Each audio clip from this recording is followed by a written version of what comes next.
Vajza vuante prej 28 vitesh, ja se si e shëroi sëmundjen e rëndë vetëm me vezët e thellëzave. Dragana Ninković thot se më në fund pas plot 28 vitesh hodhi pompat dhe ilaçet sepse arriti të kaloj një problem të vështirë dhe sot po merr frym normalisht. Tashmë në muajt e parë të lindjes së saj jeta e Draganës u ndërlikua.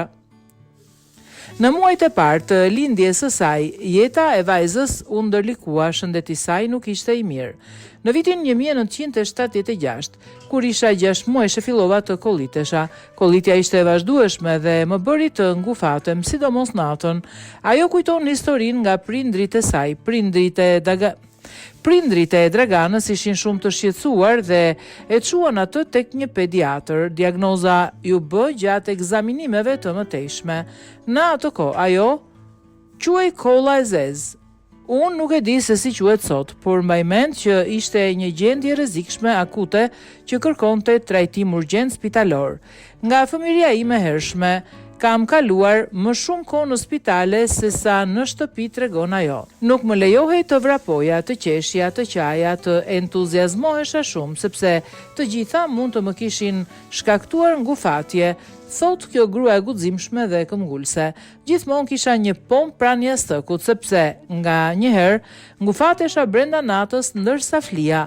Nuk më lejohej të shkoja askund pa pomp, sepse ngufatja mund të ndodhte në çdo kohë. Kam përdorur ilaçe të ndryshme të cilat as nuk i mbaj mend më, ka thënë ajo. Ata më ushqyen me një shumëllojshmëri frutash, perimesh, gjetën vitamina, unë përdora peshku, gjithçka që mund të dëgjonin dhe gjithçka që mund të më ndihmonte prindrit e mi madhan. Por nuk ishte progres, as përmirësim. Mjekët thanë se sëmundja do të largohej në pubertet, por edhe në këtë periudhë nuk ndodhi. Kam lexuar 1 milion herë se vezët janë të mira për problemet me mushkrit dhe azmatikët. Kishte kaq shumë përvoja pozitive nga njerëzit sa historitë e tyre më motivuan ta provoja vetë.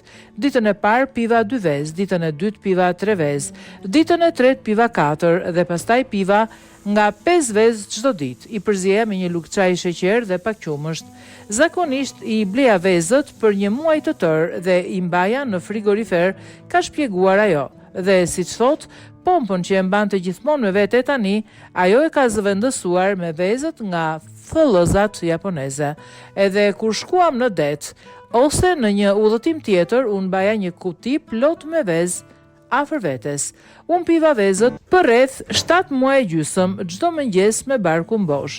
Gjysmë ore pas kësaj, unë zakonisht nuk haja dhe nuk pija asgjë, ndërsa në këtë mënyrë piva gjithsej 1080 vezë. Gjatë përdorimit të terapisë, vajza nuk ishte ndonjë problem apo vështirësi.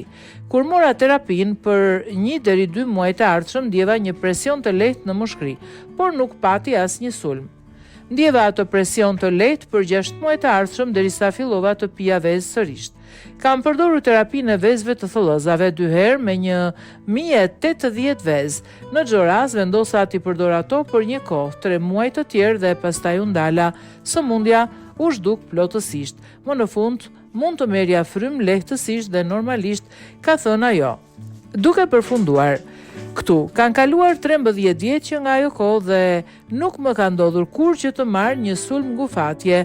Kam haruar pompat dhe ndihem plotësisht e shëndetshme dhe njëjta gjë konfirmohet nga zbulimet mjekësore.